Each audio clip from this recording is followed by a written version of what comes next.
The big game atmosphere returned to Death Valley Saturday night. But former Tigers, You know what it is, baby, LSU. potential new Tigers, and even Omar the Tiger all watched these LSU Tigers wilt under the primetime lights. Jalen Milroe put all the pressure on the purple and gold. The Alabama quarterback followed up his 4 rushing touchdown performance in Tuscaloosa last year with a 4-score encore in Baton Rouge this year. Milroe ran for 185 yards, and it made it a second straight game where a dual-threat quarterback had his way with the LSU defense.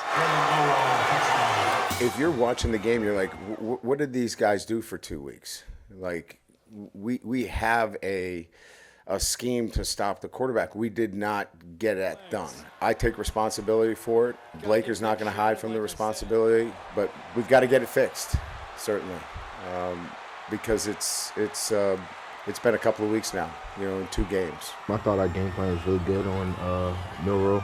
Obviously, his speed is really good. You can't really account for that, like at practice and on film, until you're really in the game. So, I mean, he's just a great player. LSU needed to be great on offense to answer Milroe's play, but the Tigers could not finish drives with touchdowns against the Crimson Tide. And one of those drives proved to be a deflating moment of the game. The Tigers' 14-play one to start the third quarter, trailing 21-6, ended with a critical Garrett Nussmeier interception. That's the margin, right? We drive it all the way down to the goal line. We're poised to make this a 1-score game, and you got a ball game. Nussmeier turned it over 3 times against Alabama. And over the last 2 games, LSU has 6 turnovers.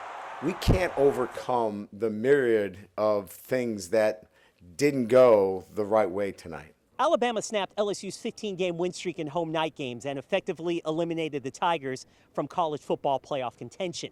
Now the approach changes in these final 3 games for Brian Kelly's Tigers. The goal now is to get back to playing to that LSU standard.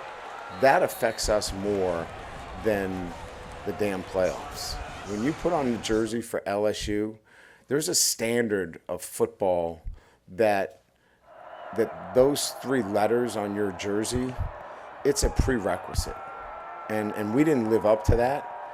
That's the disappointment. LSU will try to end a disappointing stretch of football with a win next week in the Swamp against Florida. Reporting in Baton Rouge, Ricardo LeCompte, 4th Down on 4.